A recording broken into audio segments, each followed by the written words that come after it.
یا رسول اللہ تیرے چاہنے والوں کی خیر، یا رسول اللہ تیرے چاہنے والوں کی خیر، الصلاۃ والسلام علیک یا رسول اللہ، الصلاۃ والسلام علیک یا حبیب اللہ۔ الحمدللہ رب العالمین والصلاة والسلام على سید المرسلین، اما بعد فاعوذ باللہ من الشیطان الرجیم، بسم اللہ الرحمن الرحیم۔ الصلاة والسلام علیک یا رسول اللہ، الصلاة والسلام علیک یا رسول اللہ، وعلی آلک واصحابک یا حبیب اللہ، وعلی آلک واصحابک یا حبیب اللہ، الصلاة والسلام علیک یا نبی اللہ، الصلاة والسلام علیک یا نبی اللہ، وعلی آلک واصحابک یا نور اللہ، وعلی آلک واصحابک یا نور اللہ۔ سرکار مدینہ راحت قلب و سینہ صلی اللہ تعالی علیہ وسلم کا فرمان علی شان ہے، مجھ پر درود شریف پڑھو، اللہ تعالیٰ تم پر رحمت بھیجے گا۔ صلو علی الحبیب صلی اللہ تعالی علی محمد۔ مدنی چینل کے ناظرین، ہمارا آج کا جو موضوع ہے وہ میانہ روی، اعتدال پسندی، درمیانی راہ۔ اپنے موضوع کو آگے بڑھانے سے پہلے ہمارے شیخ طریقت امیر اہل سنت کی ایک اقتباس ہے، آپ کا کچھ عبارات ہیں، وہ پہلے آپ کو میں بیان کرتا ہوں، تو انشاءاللہ عز و جل ہمارا جو موضوع ہے وہ مزید واضح ہو جائے گا۔ امیر اہل سنت دیکھتے ہیں آج ہماری اکثریت بے برکتی کی شاکی ہے، وہ ہے نیز تنگ دستی، اور پھر اوپر سے کمر توڑ مہنگائی کا رونا روتی ہے۔ اور آج تقریباً ہر ایک کہتا سنائی دیتا ہے، پورا نہیں ہوتا۔ لکھتے یقین مانیے، مہنگائی، بے برکتی اور تنگ دستی کا فی زمانہ ایک بہت بڑا سبب غیر ضروری اخراجات ہیں۔ ظاہر ہے جب فضول خرچیوں کا سلسلہ جاری رکھیں گے، نیز اعلیٰ کھانوں، عمدہ مکانوں، پھر ان کے اندر سجاوٹوں کے بیش قیمت سامانوں، مہنگے فینسی لباسوں سے دل لگائے رہیں گے، تو ان کاموں کے لیے خطی رقموں کی ضرورت رہے گی، اور پھر بے برکتی اور پورا نہیں ہوتا کہ راگنیاں بھی جاری ہی رہیں گی۔ تو یہ امیر سنت کا اقتباس جو فیضان سنت میں آپ نے نقل کیا ہے، میں نے آپ کو بیان کیا۔ موضوع مزید آپ کے آگے واضح ہو گیا ہوگا کہ پورا نہیں ہوتا۔ کیوں پورا نہیں ہوتا؟ اس کے اسباب پر غور کرنے کے لیے آج ہم یہاں جمع ہوئے ہیں، اور پورا نہیں ہوتا کا جو بنیادی سبب ہم سمجھ سکیں، اور جو اپنی سمجھ یوں سمجھیے کہ آپ سے شیئر کر رہے ہیں، آپ کے ساتھ آپ کی سمجھ سے اپنی سمجھ ملانے کی کوشش کر رہے ہیں، وہ بہت بڑا سبب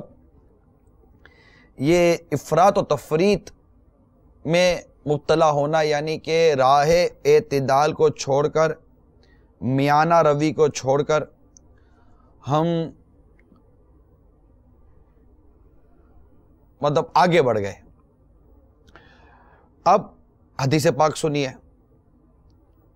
کہ ہمارے آقا مکی مدنی مصطفیٰ صلی اللہ تعالی وسلم کی کئی ارشاد مسند احمد کے حوالے سے نقل ہے کہ حضرت عبداللہ بن مسعود رضی اللہ تعالیٰ عنہ بیان کرتے ہیں کہ رسول اکرم نور مجسم شاہ بنی آدم رسول محتشم صلی اللہ تعالی علیہ وسلم نے ارشاد فرمایا، جس شخص نے اعتدال اور میانہ روی اختیار کی وہ تنگ دست نہیں ہوگا۔ سبحان اللہ، ماشاءاللہ۔ ایک اور حدیث سناتا ہوں۔ حضرت حذیفہ رضی اللہ تعالیٰ عنہ بیان کرتے ہیں کہ رسول اکرم نور مجسم صلی اللہ تعالیٰ علیہ وآلہ وسلم ارشاد فرمایا، دولت مندی میں میانہ روی کتنی اچھی ہے، اور تنگ دستی میں میانہ روی کتنی اچھی ہے، اور عبادت میں میانہ روی کتنی اچھی ہے. یعنی 3 قسم یہاں پر مطلب مدنی پھول عطا کیے گئے کہ دولت مندی میں بھی میانہ روی اچھی شے ہے، تنگ دستی ہے تب بھی میانہ روی ہی ہونی چاہیے، اچھی شے ہے، اور عبادت میں بھی میانہ روی ہونی چاہیے، یہ اچھی شے ہے. جی عطر بھائی. بھائی سب کچھ. جی میں شیخ طریقت امیر اہل سنت دامت برکاتہم العالیہ کے اس منفرد فیضان سنت میں سے آداب طعام میں سے موضوع کے حوالے سے پارہ 19 سورہ فرقان آیت نمبر 67 تا 69 ترجمہ کنز الایمان، اور وہ کہ جب خرچ کرتے ہیں نہ حد سے بڑھیں اور نہ تنگی کریں اور ان دونوں کے بیچ اعتدال پر رہیں، اور وہ جو اللہ کے ساتھ کسی دوسرے معبود کو نہیں پوچھتے اور اس جان کو کہ جس کی اللہ نے حرمت رکھی ناحق نہیں مارتے اور بدکاری نہیں کرتے، اور وہ جو یہ کام کرے وہ سزا پائے گا، بڑھایا جائے گا اس پر عذاب قیامت کے دن اور ہمیشہ اس میں ذلت میں سے رہے گا. جو اس کا پہلا جو سطر جو ہے، پہلی جو لائن ہے، اور وہ کہ جب خرچ کرتے ہیں نہ حد سے بڑھیں اور نہ تنگی کریں اور ان دونوں کے بیچ اعتدال پر رہیں. رب العالمین جل مجدہ نے یہاں پر ہمیں میانہ روی کی بھرپور تعلیم ارشاد فرمائی ہے، تلقین ارشاد فرمائی ہے، حکم ارشاد فرمایا ہے. اور واقعی آپ کی بات کو لے کر کے آج کل کے حالات و معاملات اور سوسائٹی میں ہم اپنی پوزیشن کو دیکھتے ہیں تو اس بات کی طرف ہم نے بہت زیادہ، جسے یہ کہنا چاہیے کہ شاید ہمیں اچھا نہیں لگتا، برا لگتا ہے، ہمیں اپنے اسٹیٹس کے بالکل منافی یہ بات لگتی ہے. جبکہ رسالت مآب صاحب الاولاق سیاہ افلاق فخر موجودات سید سادات صلی اللہ علیہ وسلم کے ایک اور فرمان کا خلاصہ میرے ذہن میں ہے کہ مکتبۃ المدینہ کی زبردست تصنیف مدنی کاموں کی تقسیم کے صفحہ 32 پر یہ روایت کریمہ موجود ہے کہ سیدنا انس بن مالک رضی اللہ تعالیٰ عنہ بیان فرماتے ہیں کہ آقائے مدینہ قرار قلب و سینہ صلی اللہ علیہ وسلم نے ارشاد فرمایا، جس نے استخارہ کیا وہ نامراد نہیں ہوگا، اور جس نے مشورہ کیا وہ ناکام نہیں ہوگا، اور جس نے میانہ روی کی وہ کنگال نہیں ہوگا. اور آج کل یہی مسئلہ سب سے زیادہ ہے، اور ہم سب سچی بات ہے آپ والی بات کہ رونا رو رہے ہیں کہ پورا نہیں پڑتا. اور رسالت مآب صلی اللہ علیہ وبارک وسلم نے، ہمارے پیارے آقا و مولا صلی اللہ علیہ وبارک وسلم نے ہمیں کنگال نہ ہونے کا گویا فارمولہ عطا فرما دیا. اور میانہ روی اختیار نہ کرنے کی وجہ سے ہم بہت سارے ان کاموں سے پیچھے ہٹ جاتے ہیں کہ جن کا کرنا شریعت مطہرہ میں مستحسن ہے، جن کا کرنا ہماری فیملی کے لیے، ہماری دنیا کے لیے، ہماری آخرت کے لیے بہت زیادہ بینیفیشنٹ تھا، مگر میانہ روی اختیار نہ کرنے کی وجہ سے ہم لاس اختیار کرتے ہیں. ہم امیر سنت کے ان مدنی پھولوں کی طرف آئیں کہ آخر کیا وجہ ہے کہ لوگ تندرستی کا پورا نہیں ہوتا کا رونا روتے ہیں. آپ نے ارشاد فرمایا کہ اس کے اسباب بیان کیے، اعلیٰ کھانوں، عمدہ مکانوں، پھر عمدہ مکانوں کے اندر سجاوٹوں کے بیش قیمت سامانوں، پھر مہنگے مہنگے فینسی لباسوں سے دل لگائے رہیں گے. تو یہاں پر امیر سنت نے 3-4 مدنی پھول ہمیں عطا کیے ہیں کہ ہم عمدہ مکان وسعت والا مکان، وسعت والا گھر ہونا، یہ اللہ تعالیٰ کی یہ سعادتوں میں سے سعادت ہے کہ اللہ تعالیٰ اپنے بندوں کو جو سعادت عطا فرماتا ہے اس سے وسعت والا مکان ہے. لیکن مکان کا وسعت والا ہونا اور مکان کا مہنگا ہونا، ان دونوں میں فرق ہے. پھر مکان کے ساتھ ساتھ اس مکان کے اندر جو ہم نے سجاوٹیں کی ہیں، اب ہمارے یہاں اگر ہم کلچر پر غور کرتے ہیں تو کسی سے بات ہو رہی تھی میری، تو وہ یہی کہہ رہے تھے کہ جب ہمارے پاس اتنی آمدنی نہیں ہوتی تھی تو ہم اپنا گھر کا خرچہ چلا لیا کرتے تھے. آج ہماری آمدنی اچھی ہو گئی ہے، لیکن آج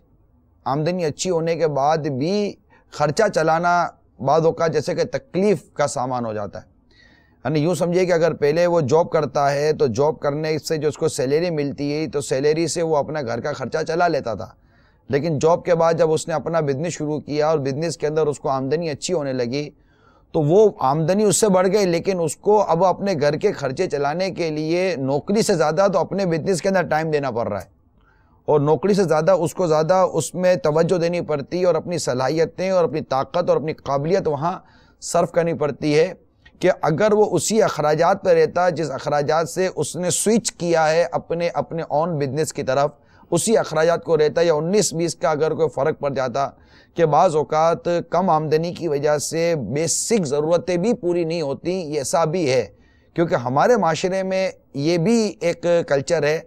کہ غریب جو ہے نا وہ غریب ہوتا جا رہا ہے اور امیر امیر ہوتا جا رہا ہے۔ یہاں پر تھوڑی سی وضاحت یہ کر دوں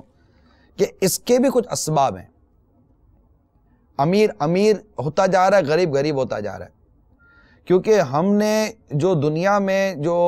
ایک بزنس ٹرین بنایا ہوا ہے، یا فائنینشیل ڈسٹریبیوشن جو ٹرین بنایا ہوا ہے، منی ڈسٹریبیوشن کا جو ہمارے ٹرین بنا ہوا ہے، وہ ٹرین بدقسمتی سے عین اسلام کے مطابق نہیں ہے۔ اگر بزنس لے لیجئے، آج دنیا میں بزنس، ٹرمز آف بزنس کے متعلق بہت سارے تبصرے ہو رہے ہیں، بہت سارے اس میں ایشوز بیان کیے جاتے ہیں۔ ٹرمز آف بزنس کی بات کریں، وے آف بزنس کی بات کریں، تو وہ وے آف بزنس جو اسلام نے ہمیں دیا، اگر اس کے مطابق ہمارا کاروبار ہو، سود نکال دیا جائے، سود کو مکمل طور پر کاروبار سے آپ ایک مرتبہ نکال کر تو دیکھیں، میں نہیں کہتا دوبارہ لے آئیے گا، نکال کر دیکھیں، بس نکال دیں اس کو، اور آنیسٹی کی طرف ہم آ جائیں اور مداربت کا راستہ اختیار کریں، اشتراکیت کا راستہ اختیار کریں کہ فائنینس مطلب لوگوں کی یا تو فائنینس ہمارے ساتھ ہو اور ساتھ ہی ان کی کوششیں ہمارے ساتھ متعلق ہو جائیں۔ تو اگر یہ ساری چیزیں لگ جائیں گی اور پھر زکوٰۃ کی جو ڈسٹریبیوشن ہے وہ ہم سے متعلق ہو جائے، پھر زکوٰۃ کی ڈسٹریبیوشن کے ساتھ جو بھی جیسے انہوں نے سورہ فرقان پارہ 19 کی جو آیت نمبر 67 کے حوالے سے جو ہمیں بیان کیا کہ نہ حد سے بڑھو، نہ ہاتھ کو روکو، اور درمیانی راہ اختیار کرو، اعتدال کی راہ پر رہو، یہ خرچ کرنے سے متعلق قرآن نے یہاں پر بیان کیا ہے۔ تو جہاں نفلی صدقات دینے کے فضائل اور غریبوں کی مدد کرنے، یتیموں کی مدد کرنے، قرض دینے بغیر سود پر ثواب کی نیت سے، اگر ان تمام تر مدنی پھول جو شریعت نے ہمیں دیے ہیں اور صاحب نصاب اور اہل ثروت کو جو شریعت نے بیان کیا، پھر غریب کو جو محنت اور مزدوری کرنے اور اس کو اپنا کردار معاشرے میں ادا کرنے کے حوالے سے جو شریعت نے جو احکامات بیان کیے، اگر یہ ساری کی ساری چیزیں اگر ہمارے معاشرے میں آ جائیں، میں آپ کو یقین دلاتا ہوں کچھ نہ کچھ اسلامک معیشت کے مطالعے کے بعد یہ میرا ذہن بنا ہے کہ اگر اسلام کا بیان کردہ معاشی نظام جو قرآن اور حدیث کے اندر موجود ہے، ہمارے مفتیان اسلام اس بات کو بہت بہتر جانتے ہیں، کیونکہ مفتیان اسلام کی تو کوئی خدمت لی نہیں جا رہی نا معیشت کے معاملے میں، کہ اسلام معیشت کو بہتر کرنے کے لیے، اکنامکس کو بہتر کرنے کے لیے اور معیار زندگی کو بہتر کرنے کے لیے، یا ہماری تنگی اور پریشانی کو دور کرنے کے لیے اسلام کیا بیان کر رہا ہے۔ ہم نے اس لاجکس کو یا اس مطلب کہ میٹر کو لیا ہوا ہے جو مطلب عین اسلام کے مطابق نہیں بھی ہے۔ ہر بات ٹکراتی ہے، میں یہ نہیں کہہ رہا، لیکن عین اسلام کے مطابق کی بات کر رہا ہوں کہ جب ہم اس طرح مفتیان اسلام کے بیان کردہ جو معیشت کے جو اصول ہیں، پرنسپلز آف اکنامکس ہیں،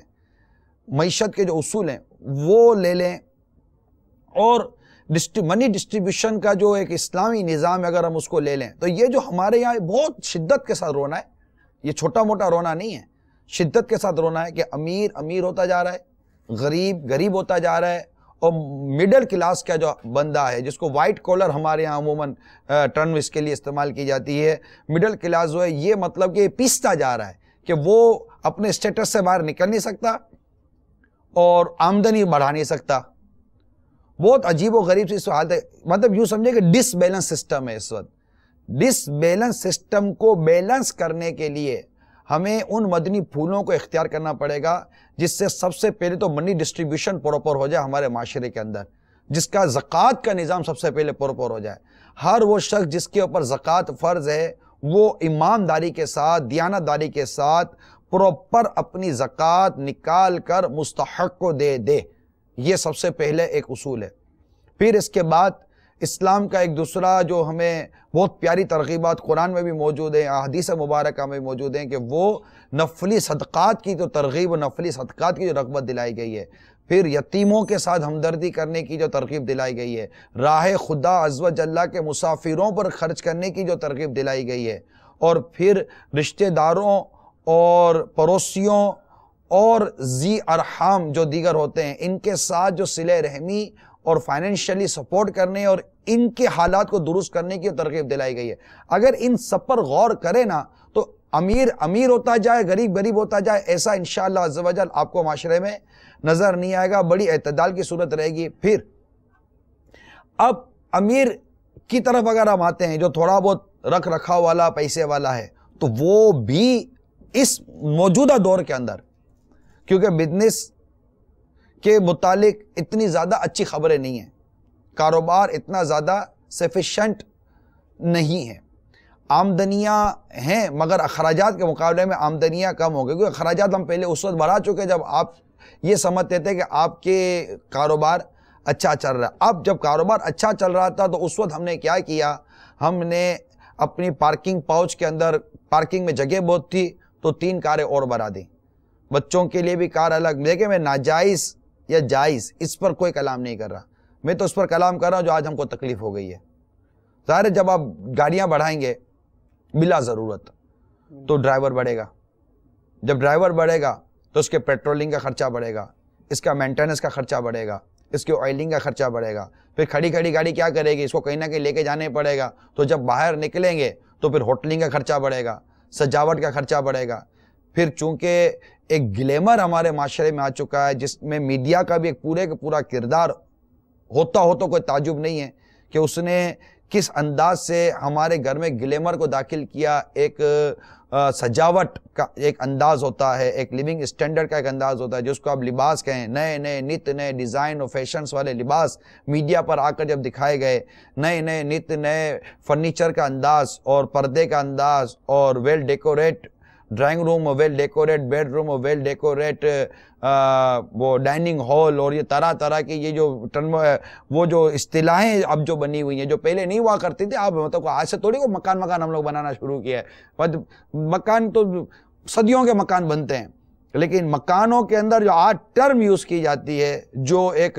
ٹیرس ایک ٹرم آئی ہے، تو جناب لاؤنج ایک ٹرم ہے. پھر لاؤنج 10 قسم کے بنائے جاتے ہیں. پھر وہ جناب ایک وہ ٹوئے روم الگ بنے گا، تو بیڈ روم الگ بنے گا، تو یہ الگ بنے گا، وہ الگ بنے گا. پھر وہ جس رنگ کی بیڈ شیٹ ہے تو اسی رنگ کا پردہ ہونا چاہیے، اسی ڈیزائن کا فلاں ہونا چاہیے، پھر اسی رینج کا پھر وہ فرنیچر ہونا چاہیے، پھر اسی کلر کا فورمی کا بھی ہونا چاہیے. تو اب یہ سارے جب ہونے چاہیے، ابھی چھت کا کلر اپنی جگہ پر ہونا چاہیے، دیوار کا کلر اپنی جگہ ہونا چاہیے. پھر جناب وہ جب دعوت ہوئی ہے تو جس کلر کا کپڑا پہنے اسی کلر کی گھڑی بھی ہونی چاہیے، تو اسی کلر کا پھر رومال بھی ہونا چاہیے. پتہ نہیں اس کلر کا جوتا موتا پہنتے کہ نہیں پہنتے، کیا اس کا کلچر ہے، وہ سب کچھ اس کلر کا ہونا چاہیے. تو یہ عورتوں میں زیادہ ہوتا ہے. اب جب اتنا سب کچھ ہم کرنے کے لیے بیٹھیں گے اور پھر ہم کہیں گے کہ پورا نہیں ہوتا، تو پورا ہوگا کیسے؟ کپڑے پہلے پورے پڑ جائیں، فرنیچر پہلے پورا پڑ جائے. وہ تو پورا پہننے نہیں نا صاحب، یہ بھی ایک کلچر ہے کہ کپڑے تو پورے پہننے نہیں ہیں. نہیں، یہ کپڑے پورے نہ پہننے کا کلچر پورا ہونے سے نہیں ہے. یہ کپڑے پورے نہ پہننے کا کلچر دماغ پورا نہیں ہو رہا. دماغ آدھا ہو گیا ہے کہ کپڑے بھی پورے نہیں پہننے. جیسے ہی پیسہ آتا ہے نا، ہمارا پیسہ ڈکلیئر جلدی ہو جاتا ہے، ایکسپوز کے فوراً ڈکلیئر ہو جائے گا. گھڑی تبدیل ہو جائے گی، چشمہ تبدیل ہو جائے گا، لباس تبدیل ہو جائے گا، کار تبدیل ہو جائے گی، اٹھنا بیٹھنے کا انداز تبدیل ہو جائے گا. یعنی تیسرا آدمی بولے گا کہ یار تجھے آپ کے پاس پیسہ آ گیا ہے، اگلا بولے گا پیسہ آ گیا ہے، اور جو لوٹنے والا ہوگا وہ تار لے گا کہ سب پیسہ آ گیا ہے. تو یہ سارے جو حالات اور معاملات ہمارے ساتھ ہیں، جس کی وجہ سے آج ہم آمدنی اخراجات کے حساب سے پچھتا رہے ہیں. اگر ہم نے اپنے آپ کو میانہ روی کی طرف رکھا، کھانے پینوں کے حوالے سے ہوٹلنگ آپ کم کر دیں تل امکان، کیونکہ فی زمانہ ہوٹلنگ یہ اگرچہ اخراجات تو لیتی ہی ہے، لیکن ہوٹلنگ میں نہیں سمجھتا کہ ہوٹلنگ کرنے والا بے پردگی اور گانے بازوں سے بھی بچ جائے. کئی گناہ، مطلب اب تو معاشرہ نا گناہوں میں گھرا ہوا ہے. بچت گھر میں رہنے میں ہی سمجھ میں آتی ہے. آپ گھر میں رہیں گے نا اور مل ملاپ حسب موقع ہوگا تو لینے دینے کے اخراجات، پھر وہ جو شادی بیاہ منگنی کھانا پکانا ڈشیں، کتنی تو ڈشیں بنتی ہیں. پھر وہ پلیٹ بھرنے والا جو پلیٹ بھرتا ہے بے دردی کے ساتھ، تو اس کو پتہ ہے دوسری بار باری آنی تو پتہ نہیں بچنا ہے کہ نہیں بچنا. تو یہ سب کچھ جو ہو رہا ہے، تو شادی بیاہ میں منگنی میں دیگر تقریبات کے موقع کے اوپر جو کچھ اخراجات میں جس قدر طوفان آیا ہوا ہے، تو قرضے، پھر قرضے سود کے بغیر دینے والے کتنے، پھر وہ سود بھرتے رہو، اللہ تعالیٰ سے اعلان جنگ کیا، اب اس کی سزا الگ بھگتو، پھر وہ دعوتوں کے اندر جو سجاوٹیں ہیں، جہیز کے اندر جو اخراجات ہمارے یہاں بڑھتے چلے جا رہے ہیں، بیٹیوں کے بھی جو ایک انداز ہیں، کیونکہ اگر ہم اپنی بچیوں کی سادگی کی تربیت کرتے تو ہماری بچیوں کا اس قدر فیشن کا ذہن ہی نہ ہوتا، ہم اپنے بچوں کی امی کا سادگی کا ذہن بناتے، تو کیونکہ ان کے اپنے اخراجات جو ہیں نا وہ کپڑوں کے اور میک اپ کے اور اس کے اور اس کے اور میچنگ کے، تو یہ 10 قسم کی تو ان کی میچنگ ہوتی ہیں، تو پتی سے میچنگ الگ کرنی ہے، تو پھول سے میچنگ ان کی الگ کرنی ہے، تو یہ الگ کرنی ہے، تو وہ الگ کرنی ہے، تو چپل لینے تو وہ بھی میچنگ کے لینے، 10 قسم کی ان کی میچنگ کے خرچے الگ۔ ہم نے خود اپنا ماحول ایسا بنایا ہوا ہے۔ وہ اسلامی بہنیں جو اس وقت مدنی چینل پر بھی اگر سن رہی ہیں تو وہ ان معاملات پر اس کو آپ مذاق میں نہ لیں، جو میں آپ کو عرض کر رہا ہوں۔ یہ تنگی کل آپ کو اور ہم سب کو بہت تکلیف دے گی، اور آج بھی ہمارا معاشرہ تکلیف میں ہے۔ ہم ان کی طرف دیکھیں جن کے پاس بیچاروں کو بھائی ایک وقت کے کھانے کا مسئلہ ہے۔ اللہ تعالیٰ نے اگر آپ کو وسعت دی ہے تو اپنی ذات پر بلا ضرورت خرچ کرنے کے بجائے نیکی کے کام میں خرچ کریں نا، مگر اتنا نہ کریں کہ خود محتاجوں کے بیٹھ جائیں، جیسا کہ قرآن پاک کے اندر ارشاد ہوا۔ تو ایک میانہ روی اختیار کی جائے جو کہ اخراجات کے حوالے سے میں نے عرض کی، کیونکہ یہ موضوع صرف اخراجات سے متعلق نہیں ہے، اس میں مطلب کہ بہت ساری چیزیں آ جاتی ہیں جس میں ہم اپنے آپ کو میانہ روی میں نہیں رکھ پاتے اور تجاوز کر جاتے ہیں، حد پار کر جاتے ہیں۔ اگر ہم ہر چیز میں اپنی حدود میں رہیں گے تو انشاءاللہ عز و جل ہمیں فائدہ نصیب ہوگا۔ اس میں صاحب جس طرح آپ نے ارشاد فرمایا نا کہ غریب غریب ہوتا جا رہا ہے اور امیر امیر ہوتا جا رہا ہے، اس میں جو آپ نے ایک بڑی زبردست بات ارشاد فرمائی وائٹ کالر کے حوالے سے کہ جو درمیانہ طبقہ ہے وہ پستا چلا جا رہا ہے، اور میں عرض کروں آپ کی خدمت میں کہ سچ یہ ہے کہ اس وقت درمیانہ طبقہ غریبی سے غریب تر ہوتا چلا جا رہا ہے۔ وہ درمیانہ طبقہ تو رہا ہی نہیں، غریب اور امیر والا طبقہ ہو گیا ہے۔ ایک بات اور بڑھاؤں گا کہ جب ہم میانہ روی کی بات کرتے ہیں تو یہ توجہ دلانی پڑے گی، ایک تو آپ نے ارشاد فرمایا کہ ایلیٹ کلاس کی پوزیشن ایسی ہے جس کا آپ نے زبردست نقشہ ارشاد فرمایا، دوسری طرف تصویر کا رخ یہ ہے کہ جب ہم غریب کو دیکھتے ہیں تو غریب کے دل میں اپنی آمدنی کے مطابق اخراجات کرنے کا ذہن ہونا یہ بہت کم پایا جاتا ہے۔ نمبر ایک تو یہ وہ اپنے آمدنی کو بڑھانے کی بھرپور صحیح کرتا ہے، شریعت کے تقاضوں کے مطابق اگر کرتا ہے تو احسن ہے، اس پر کلام بھی نہیں، مگر نقطہ نظر یہ ہے کہ ہمیشہ اس کی نگاہ اپنے سے اونچے درجے والے کی طرف ہوتی ہے۔ جب وہ اپنے سے اونچے درجے والے کی طرف دیکھتا ہے تو آٹومیٹکلی ہر لمحے اس میں احساس کمتری جنم لیتا ہے، وہ کمپلیکس کا شکار رہتا ہے، اور کمپلیکس کا شکار ہونے کی وجہ سے اس کی پرفارمنس جو ہر طرح سے مینج کرنا چاہیے تھا اس کو وہ نہیں کر پاتا۔ گھر میں چڑچڑاپن آتا ہے، بچوں کی امی کے ساتھ اس کی کیفیت عجیب ہو جاتی ہے، بچوں کے ساتھ اس کا انٹریکٹ بہت عجیب ہو جاتا ہے، اپنے ہی بھائیوں سے وہ حسد کرنا شروع کر دیتا ہے، اپنے ہی پڑوسیوں کے ساتھ حسن سلوک کی کیفیت اس کی بدل جاتی ہے، فقط ایک میانہ روی اختیار نہ کرنے کی وجہ سے کہ وہ اپنے سے اوپر والے درجے کو دیکھنے کی بجائے اپنے سے نیچے والے کو دیکھتا کہ رب العالمین عز و جل نے اسے کرائے کا مکان اگر عطا فرمایا ہے تو کرایہ دینے کی سکت بھی تو عطا کی ہے، مگر کتنے ہی لوگ جھگیوں میں بیٹھے ہیں، کتنے ہی لوگ راتیں سڑکوں پر گزار دیتے ہیں، کتنے ہی لوگوں کے پاس رہنے کے لیے نہیں ہے کہ وہ ریلوے کے پلیٹ فارم اور پٹڑیوں پر سونے کے لیے مجبور ہیں، اور کتنے ہی لوگ ایسے ہیں کہ جنہیں یہ سکت بھی حاصل نہیں کہ وہ کرائے کے مکان ہی افورڈ کر سکیں۔ کسی کو رب العالمین اگر اپنا مکان عطا فرمائے تو کرائے کے مکان والے کو دیکھے، وہ کوٹھی والے کو دیکھتا کیوں ہے کہ کوٹھی والے کو دیکھ کر یا بنگلے والے کو دیکھ کر یا ویلا والے کو دیکھ کر اسے احساس کمتری جنم لے، اور اس احساس کمتری کی وجہ سے وہ پھر حرام کی طرف مائل ہو۔ یہ معاشرے کا وہ حصہ ہے حاجی صاحب کہ جو ہمارے معاشرے کا 90% ہے، اور وہ میانہ روی اسی وجہ سے اختیار نہیں کر پا رہا کہ وہ اپنے اسٹیٹس کو انکریز کرنے کے لیے شریعت مطہرہ کی حدوں کو توڑتا ہے، بہت سارے احسن تقاضوں کو چھوڑتا ہے، اور پھر اس کے نتیجے میں نہ تو وہ سوسائٹی میں سروائیو کر پا رہا ہے، نہ میانہ روی اختیار کر پا رہا ہے، اور احساس کمتری کے اس کے قلب میں جنم لینے کی وجہ سے دین و دنیا میں اس کی پرفارمنس ہر طرح سے متاثر ہو رہی ہے۔ یہاں پر میں معذرت چاہوں گا، ایک حدیث پاک کوٹ کرنا چاہوں گا کہ نبی برحق رسول رحمت شفیع امت صلی اللہ علیہ وبارک وسلم کے فرمان کا خلاصہ ہے، اعتدال پسندی، میانہ روی اور اچھی نیت نبوت کے 24 اجزاء میں سے ایک جز ہے۔ مکتبۃ المدینہ کی مطبوعات جہنم میں لے جانے والے اعمال جلد اول صفحہ 256 پر یہ حدیث پاک موجود ہے کہ اعتدال پسندی، میانہ روی اور اچھی نیت نبوت کے 24 اجزاء میں سے ایک جز ہے۔ کس قدر بابرکت امر ہے میانہ روی کو اختیار کرنا، اور بدقسمتی ہماری یہ ہے کہ ہم اس عظیم و شان امر کو اختیار کرنے کی بجائے اس کی نفی کی طرف بڑھ رہے ہیں، اس کی مخالف سمت کی طرف بڑھ رہے ہیں، اور مخالف سمت میں بڑھنے کے سبب جو ہمیں فیس کرنا پڑ رہا ہے، اس لیے آج ہمیں یہ بیٹھ کر رونا پڑ رہا ہے۔ آپ کچھ کہنا چاہ رہے تھے اماد بھائی؟ یہاں اصل ایک چیز یہ ہے کہ جب آتا ہے ذہن میں میانہ روی کا نام تو ہمارے ذہن میں ہوتا ہے کم خرچ کرنا۔ بعض طبقہ واقعی کم خرچ بھی کرتا ہے، اور کم خرچ کرنے کی جہاں اپنے ایک صورت یہ بیان کی کہ ایک شخص جس کے پاس غریب ہے وہ اپنے سے مافوق کو، اوپر والے کو، اپنے سے زیادہ سٹینڈرڈ والے کو دیکھ کر احساس کمتری میں شکار ہوتا ہے۔ دوسرے بعض ایسے افراد ضرور ہوتے ہیں کہ جن کی اگر انکم سیلری کم ہو تو یہ اپنے اخراجات کم بھی کرتے ہیں، مگر جب تک کم کرنے میں رضائے الہی عز و جل کی نیت شامل نہیں ہوگی، یعنی یہ میانہ روی اگر وہ اختیار کرے گا دنیاوی نفع کے لیے تو اس کا یہ دنیاوی نفع تو اس کو حاصل ہو جائے گا۔ اگر وہ احساس کمتری چھوڑ کر وہ کہتا ہے یار امیر جو بھی ہو کچھ بھی ہو میرے پاس جو چیز ہے میں اس کے ساتھ رہ کر اپنی زندگی گزار لوں، تب بھی یہاں اس کی کامیابی نہیں ہے۔ جب رضائے الہی عز و جل کی نیت ہوگی، یہ احادیث ملحوظ خاطر ہوں گی، قرآنی احکام سامنے ہوں گے، تو اب اس انداز کی میانہ روی کو اختیار کرنا باعث ثواب ہوگا، اور اس کی آخرت میں امید ہے کہ یہ نجات کا ذریعہ بنے۔ سبحان اللہ، سبحان اللہ، ماشاءاللہ۔ میں یہاں پر سرکار مدینہ صلی اللہ تعالیٰ علیہ وسلم کی سیرت مبارکہ سے ہم کوشش کرتے ہیں، جو ہمارے بزرگوں نے لکھ کر دیا ہے، کہ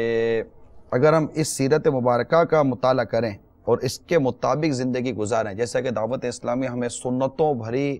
زندگی گزارنے کا درس دیتی ہے، کیونکہ ہمارا انداز زندگی یہ شریعت مطہرہ کے بتائے ہوئے طریقے کے مطابق نہیں گزرتا، جس کی وجہ سے ہمیں یہ ساری تکلیفیں اٹھانی پڑتی ہیں۔ اب مثال کے طور پر ہمارے آقا صلی اللہ تعالی وسلم کی سنت پر عمل کرنے سے اعتدال حاصل ہوتا ہے۔ آقا صلی اللہ تعالی وسلم کھانا تناول فرماتے تو کبھی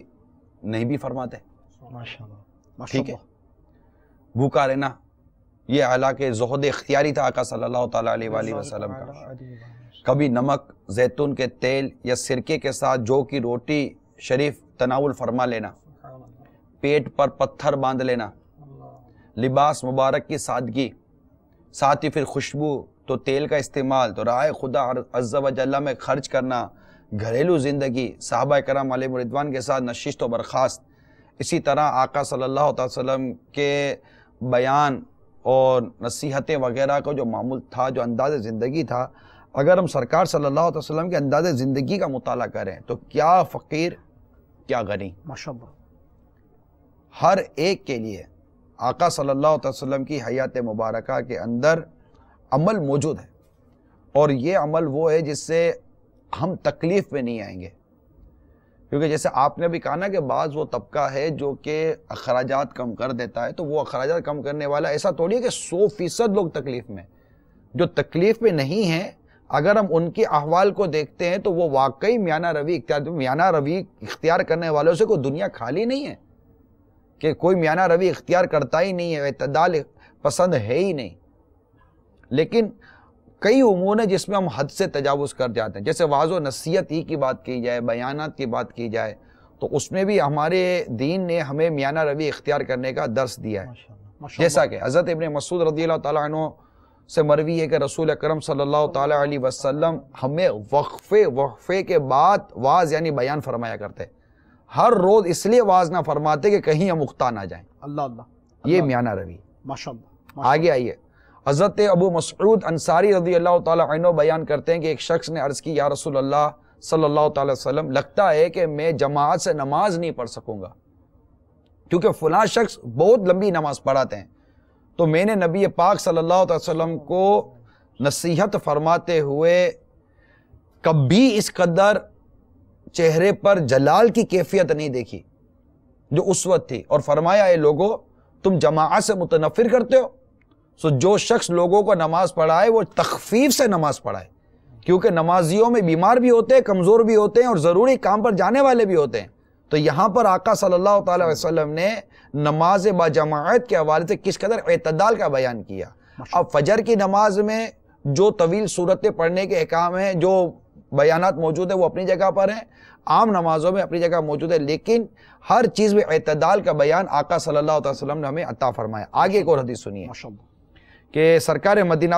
صلی اللہ علیہ وسلم کا عمل دیکھیے، اب آپ کی ذات کے اندر اس پر عمل دیکھیے کہ بخاری و مسلم کی حدیث ہے کہ ام المومنین عائشہ صدیقہ رضی اللہ تعالی عنہا سے روایت ہے کہ رسول اکرم صلی اللہ تعالی وسلم نے فرمایا کہ میں نماز شروع کرتا ہوں اور میرا ارادہ یہ ہوتا ہے کہ آج لمبی قرات کروں گا، پھر مجھے کسی بچے کے رونے کی آواز آتی ہے تو میں مختصر کر دیتا ہوں۔ اللہ اللہ اللہ اللہ۔ ایک اور روایت سنیے کہ سرکار صلی اللہ تعالی وسلم نے نماز پڑھائی اور بڑی مختصر چھوٹی چھوٹی صورتیں تلاوت فرمائی۔ ایک روایت کے مطابق سورہ فلق اور سورہ ناس تلاوت ہوئی تھی۔ میرے آقا صلی اللہ تعالیٰ علیہ وآلہ وسلم جب نماز سے فارغ ہوئے تو ابو سعید خدری رضی اللہ تعالیٰ نے عرض کی، آقا آج تک میں نے حضور کو ایسی مختصر نماز پڑھتے نہیں دیکھا۔ ارشاد فرمایا، نماز کے دوران میں نے ایک بچے کے رونے کی آواز سنی، اللہ، اور مسلم خواتین بھی صفے باندھے نماز پڑھ رہی تھیں، یقیناً اس میں اس بچے کی ماں بھی ہوگی۔ میں نے ارادہ کیا کہ میں جلدی نماز سے فارغ ہوں تاکہ وہ ماں نماز سے فارغ ہو کر اپنے بچے کو گود میں لے لے اور اسے چپ کرا دے۔ یہ دیکھیے، یہ امت کی خیر خواہی، امت کی غم خواری، اور ہم سب کے لیے وعظ و نصیحت کا معیار بھی بیان کر دیا کہ کس انداز سے وعظ و نصیحت کرنی چاہیے، کس انداز سے نیکی کی دعوت دینی چاہیے، کس انداز سے عبادت کا معمول ہونا چاہیے۔ ہر ایک کے بارے میں آقا مدینہ صلی اللہ تعالی وسلم نے ہمیں ارشاد فرمایا۔ آگے چلیے، حضرت انس رضی اللہ تعالیٰ عنہ بیان کرتے ہیں، نبی کریم صلی اللہ علیہ وسلم کے اصحاب سے چند افراد نے پیارے آقا صلی اللہ علیہ وسلم کی تنہائی میں عبادت کا حال دریافت کیا۔ پھر بعض اصحاب نے کہا کہ میں کبھی نکاح نہیں کروں گا، بعض نے کہا میں کبھی گوشت نہیں کھاؤں گا، بعض نے کہا میں کبھی بستر پر نہیں سوؤں گا۔ یعنی ان کی کیفیت تبدیل ہو گئی کہ آقا صلی اللہ علیہ وسلم اس قدر عمل کرتے ہیں، اب میں یوں نہیں کروں گا، میں یوں نہیں کروں گا، میں یوں نہیں کروں گا۔ جب میرے آقا صلی اللہ تعالیٰ علیہ وآلہ وسلم کو اس بات کی اطلاع ملی تو آپ نے حمد و ثنا کے بعد ارشاد فرمایا، فلاں فلاں لوگوں کا کیا حال ہے جو اس طرح کہتے ہیں، لیکن میں نماز بھی پڑھتا ہوں، میں سوتا بھی ہوں، روزہ بھی رکھتا ہوں، کھاتا پیتا بھی ہوں، عورتوں سے نکاح بھی کرتا ہوں، سو جس نے میری سنت سے اعراض کیا وہ میرے طریقے پر نہیں ہے۔ سبحان اللہ۔ یہ ساری روایتیں جو میرے مدنی چینل کے ناظرین آپ کو میں بیان کر رہا ہوں، اس پر غور کیجئے۔ خرچ کے حوالے سے بھی ہمیں اعتدال اختیار کرنا ہے، بات چیت کے حوالے سے بھی اعتدال اختیار کرنا ہے، ہمیں سلوک کے حوالے سے بھی اعتدال اختیار کرنا ہے، الحب فی اللہ البغض فی اللہ پر بھی رہنا ہے، اور کہ محبت بھی اللہ کے لیے، دشمنی بھی اللہ کے لیے، اپنی نفس کی شرارتوں سے بچنا ہے۔ معاملات کے اندر، گھر بار کے اندر، کاروبار کے اندر بے جا انہماک سے بھی ہم کو خود کو بچانا ہے، کہ اس میں بھی ہمارے امیر سنت کا ایک بڑا پیارا ارشاد ہے کہ اچھی تجارت بھی نعمت ہے، عالیشان مکان بھی نعمت ہے، عمدہ سواری بھی نعمت ہے، ماں باپ کے لیے اولاد بھی نعمت ہے۔ کسی بھی دنیاوی نعمت میں ضرورت سے زیادہ مشغولیت اور انہماک یہ باعث غفلت ہے۔ یہ بڑا ہی، یہ بھی اعتدال والا جملہ ہے۔ یہ جو امیر سنت کی جو عبارت ہے نا، یہ بھی بڑی معتدل ہے، یہ بڑی مطلب کہ نپی تلیے غفلت رسالہ ہے، اس کے اندر یہ عبارت موجود ہے کہ اچھی تجارت بھی نعمت ہے۔ لوگ کہتے ہیں کہ ٹھیک ہے تو تجارت میں کیا ہے، بے جا انہماک، تجارت، اولاد، بیوی، بچے، گھر بار، ان سب میں اللہ تعالیٰ نے بندوں کے لیے وہ خواہش رکھی ہے، اس کے لیے مطلب اس میں طلب اور اس کی محبت رکھی ہے، لیکن بے جا انہماک سے بچایا ہے، اور جو اللہ کے پاس ہے وہ اس سب سے بہتر ہے۔ تو میرے مدنی چینل کے ناظرین، یہ جو موضوع ہم لے کر آپ کی بارگاہ میں حاضر ہوئے ہیں، وہ پورے مطلب کہ اس کو لیے ہوئے، ہمارے پورے نظام زندگی کو لیے ہوئے، لہٰذا اگر ہم کاروبار میں ہیں تو اعتدال، ہم گھر بار میں ہیں تو اعتدال، ہم کاروبار میں ہیں تو اعتدال، ہم خرچ پہ آئیں تو اعتدال، عبادت کے معاملے میں بھی اعتدال، ہر معاملے میں اعتدال۔ انشاءاللہ عز و جل اگر ہم نے میانہ روی اختیار کی اور افراط اور تفریط ان دونوں سے بچ کر کام کیا، آپ دیکھیے گا کہ ہمارا معاشرہ یہ سنتوں کا گہوارہ اور پر امن اور پرسکون معاشرہ بن جائے گا۔ عبادات و معاملات میں میانہ روی کا بہترین سلیبس شیخ طریقت امیر اہل سنت دامت برکاتہم العالیہ کا عطا کردہ مدنی انعامات کا رسالہ ہے۔ میں نے بہت سارے مدنی انعامات کو میانہ روی کے حوالے سے اس قدر بہترین طریقہ انداز پایا کہ اگر واقعی ہم اسلامی بھائی، اسلامی بہنیں، ہم بلکہ سب مسلمان پیارے آقا مدنی مصطفیٰ صلی اللہ علیہ وسلم کی شریعت مطہرہ کے تقاضوں کو مد نظر رکھ کر جو الحمدللہ عبادات و معاملات میں میانہ روی پر مشتمل شیخ طریقت نے ہمیں یہ مدنی انعامات کا رسالہ عطا فرمایا ہے، آپ اسی بات سے اندازہ کیجئے عبادات کے حوالے سے مختصر بات کہ امیر اہل سنت نے تعلیم ارشاد فرمائی کہ کیا آپ روزانہ 3 آیات کریمہ قرآن کریم کی مع ترجمہ و تفسیر پڑھتے ہیں؟ اب اس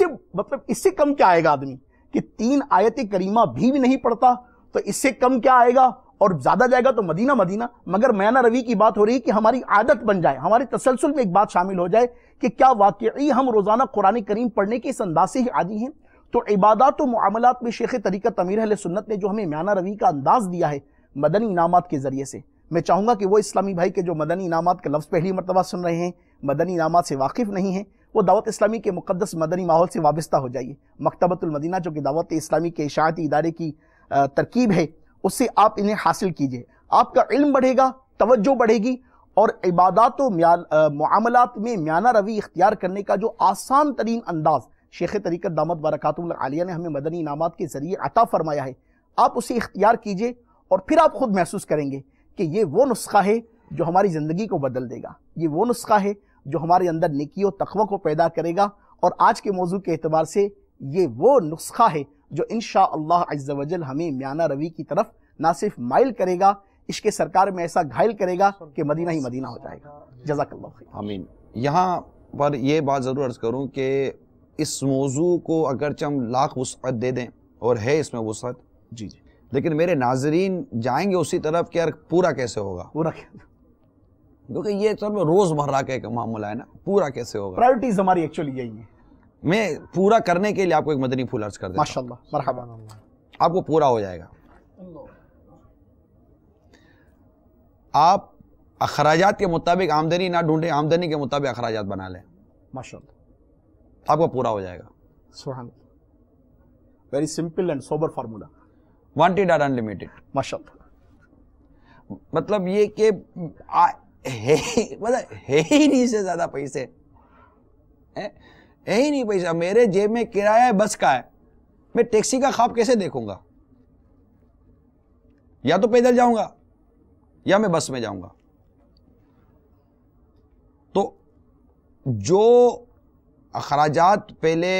بنائیں کہ ہمارے یہ اخراجات جو ہے نا یہ ضرورت زندگی کو گھیرتے ہیں، جو اب وہ اس کا اماؤنٹ جو بھی اب آپ کے سامنے ہے، اس سے بچوں کی تعلیم و تربیت کے حوالے سے، علاج معالجہ کے حوالے سے، اور جو ایک نارمل قسم کی زندگی ہوتی ہے اس کے حوالے سے دیکھ لیں بھائی یہ ہوتا ہے۔ اب آپ کو لگا کہ یہ اگر بناتے ہیں تو ہمارے گھر کے اخراجات بنتے ہیں 30,000، آمدنی ہے میری 15,000، آمدنی ہے میری 20,000، اب کیا کیا جائے؟ تو اب ڈیفینیٹ ہے کہ اب وہ آمدنی بڑھانے کے لیے کہ ہم ناجائز ذریعہ تو استعمال کریں گے نہیں۔ یہ چونکہ مسئلہ یہ ہے کہ ہم اپنی آمدنی کو بڑھانے کے لیے پھر ناجائز ذریعہ استعمال کرتے ہیں، اور ناجائز ذریعہ استعمال کرنے کے طریقے الگ سے کرتے ہیں، وہیں بیٹھے بیٹھے پھر سیٹ کی کام میں ڈنڈی مارتے ہیں، پیٹرول کی چوری کرتے ہیں، پرچیزنگ میں چوری کرتے ہیں، سیلز میں چوری کرتے ہیں، جھوٹ بولتے ہیں، خیانت کرتے ہیں، ادھر اپنی حاضری لگا دی اور جس نے حاضری لگا آدھی تنخواہ اس کو دے دی، آدھی تنخواہ خود لے لی، اور خود جا کر کہیں اور بھی نوکری کر رہے ہیں۔ تو یہ 100 قسم کی بیماریوں کا راستہ اختیار کرتے ہیں، جبکہ اللہ تبارک و تعالیٰ یہ وسعت دینے والا ہے، اللہ تعالیٰ یہ برکت دینے والا ہے۔ آپ سمجھیں کہ میں جھوٹ سے کما کر لاؤں گا تو میرے مال میں برکت ہوگی، ایسا نہیں ہے۔ دیکھیے اللہ تعالیٰ پر توکل کرنا یہ ناگزیر ہے، ہمیں ہر صورت رب پر ہی اعتماد کرنا ہے،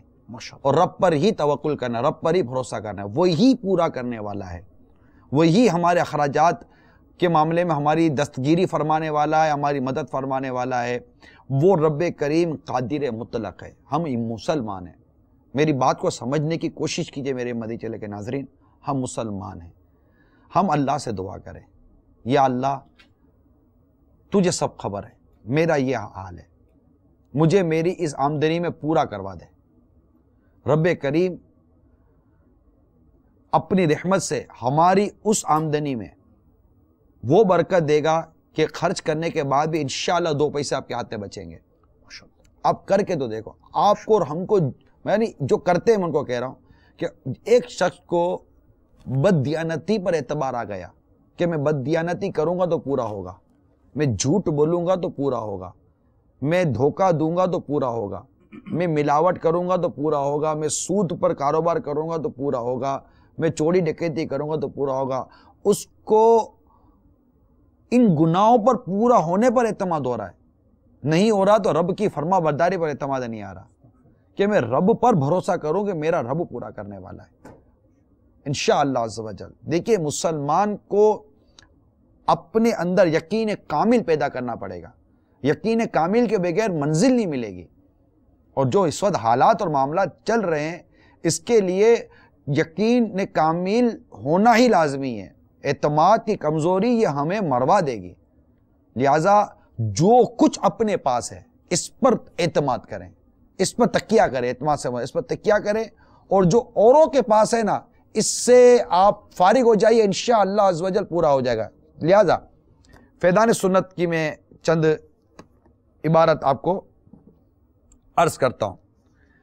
کہ مولا مشکل کشا شیر خدا کرم اللہ تعالیٰ وجہ الکریم نے ارشاد فرمایا. میں اس کا سولوشن کی طرف ہی, ٹھیک ہے نا, کیونکہ اینڈ ہے تو میں سولوشن کی طرف جا رہا ہوں,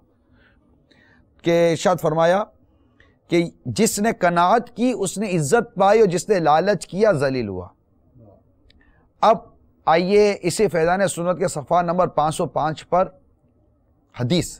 ابو ہریرہ رضی اللہ تعالیٰ عنہ بیان کرتے ہیں کہ سرکار صلی اللہ علیہ وسلم نے مجھ سے ارشاد فرمایا, اے ابو ہریرہ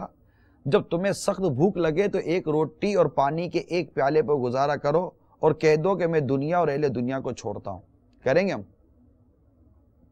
آپ اور میں آئے تو صحیح, آپ اور میں آئے تو صحیح, پورا نہیں ہوتا کہ رٹ ختم ہو جائے گی. آپ یقین مانیے اگر ہمارے دسترخوان کے اوپر ایک ایک وقت کے اندر 5-5, 10-10 ہزار روپے کا کھانا چاہیے, 4-4, 5-5 ہزار روپے کا کھانا چاہیے, اور چھوٹی موٹی تقریبات کے اندر 1 لاکھ 2 لاکھ 3 لاکھ روپے یوں اڑ جانے کے لیے چاہیے, تو پھر یہ کہنا کہ پورا نہیں ہوتا. تو مہنگائی, جب مہنگائی بڑھتی ہے ڈیمانڈ بڑھ جانے سے, جب ڈیمانڈ کم ہو جائے گی مہنگائی خود نیچے آ جائے گی, غریب آدمی کو بھی پورا ہو جائے گا. یعنی ایسا نہیں ہے کہ اگر کوئی طبقہ بہت زیادہ مطلب وہ خرچی اور فضول خرچی کی طرف چلا گیا تو اس سے معاشرہ افیکٹ نہیں ہو رہا. نہیں, ہم کوئی الگ الگ تھوڑی رہتے ہیں, ہم تو جنگل میں, ہم کو جنگل میں تھوڑی رہتے ہیں. جب آپ اوپر سے کھینچیں گے تو نیچے والا افیکٹڈ ہو رہا ہے. آپ کہیے کہ میں جو کچھ کر رہا ہوں میں اپنے گھر میں کر رہا ہوں, میں اپنے مال میں کر رہا ہوں, مگر ہم معاشرے میں رہ رہے ہیں, ہمارا کیا ہوا لوگوں کو افیکٹ کرے گا, یہ یاد رکھیے گا. جب تم اپنے گھر میں کھانا پکاؤ تو شوربہ زیادہ کرو تو پڑوسی بھوکا نہ رہ جائے. اگر تم کوئی اچھی اعلیٰ غذا یا پھل فروٹ کھاؤ تو اس کا چھلکا بار بار پھینکو کہ پڑوسی کا بچہ دیکھے گا تو اس کو تکلیف نہ ہو کہ اس کا باپ وہ افورڈ نہیں کر سکتا. کیا یہ تعلیم و تربیت ہمیں نہیں دی جاتی؟ اپنے پڑوسی, اپنے مسلمان بھائیوں کی خیرخواہی کے لیے کہ ہمیں یہ جذبہ نہیں دیا جاتا؟ جب ہم نیچے آ جائیں گے, مطلب آپ افورڈ کر سکتے ہیں, آپ نیچے تو آئیے. جو مطلب کرنے والے لوگ ہیں میں ان سے عرض کرتا ہوں, ہو سکتا ہے مدنی چینل پر ہوں, کمیونٹیز کے جو لوگ ہیں پلیز خدا را میں آپ کو عرض کر رہا ہوں, کنسیڈر کریں, آپ میرا پیغام پہنچائیں, مدنی چینل کا, میرا کیا مدنی چینل کا پیغام پہنچائیں. جو مطلب کمیونٹیز سے متعلق لوگ ہیں کہ پلیز اپنی کمیونٹیز کے اندر چیک کریں, اور جو کمیونٹیز کے اندر شادی بیاہ اور دیگر موقع کے اوپر تحفے تحائف کے نام پر جو اخراجات کی جو ایک بھرمار ہے اس پر غور کریں. اس میں امیر غریب سب پیسے ہوئے ہیں اپنے اپنے حال کے مطابق. انشاءاللہ امید ہے کہ اس سے فرق آئے گا. اسی طرح سرکار مدینہ صلی اللہ تعالیٰ علیہ وسلم کی ایک اور حدیث پاک کہ حضرت ابو ایوب انصاری رضی اللہ عنہ سے مروی ہے کہ ایک دیہاتی نے سرکار صلی اللہ تعالیٰ علیہ وسلم کی خدمت میں حاضر ہو کر عرض کی, یا رسول اللہ صلی اللہ تعالیٰ وسلم مجھے ایک مختصر وصیت فرمائیے. فرمائے جب نماز پڑھو تو زندگی کی آخری نماز سمجھ کر پڑھو, اور ہرگز ایسی بات نہ کرو جس سے تمہیں کل معذرت کرنا پڑے, اور لوگوں کے پاس جو کچھ ہے اسے نا امید ہو جاؤ. تو یہ، اور پھر ساتھ ہی حضرت سیدنا محمد بن واسع رحمۃ اللہ تعالیٰ علیہ خشک روٹی کو پانی کے ساتھ تر کر کے کھاتے تھے اور فرماتے تھے جو شخص اس پر قناعت کرتا ہے وہ کسی کا محتاج نہیں ہوتا. خواہشیں، ضرورتیں، تو اب اس کے متعلق بھی آئیے نبی پاک صلی اللہ علیہ وسلم کے ارشاد سنتے ہیں کہ اگر انسان کے لیے مال کی 2 وادیاں ہوں تو وہ تیسری وادی کی تمنا کرے گا، اور انسان کا پیٹ کو تو صرف مٹی ہی بھر سکتی ہے. اور جو شخص توبہ کرتا ہے اللہ تعالیٰ اس کی توبہ قبول فرماتا ہے. اللہ تبارک و تعالی ہم سب کو میانہ روی اختیار کرنے کی توفیق عطا فرمائے، راہ اعتدال پر رکھے. صلو علی الحبیب صلی اللہ تعالی علیہ وسلم. یا رسول اللہ تیرے چاہنے والوں کی خیر، یا رسول اللہ تیرے چاہنے والوں کی خیر. الصلاۃ والسلام علیک یا رسول اللہ، الصلاۃ والسلام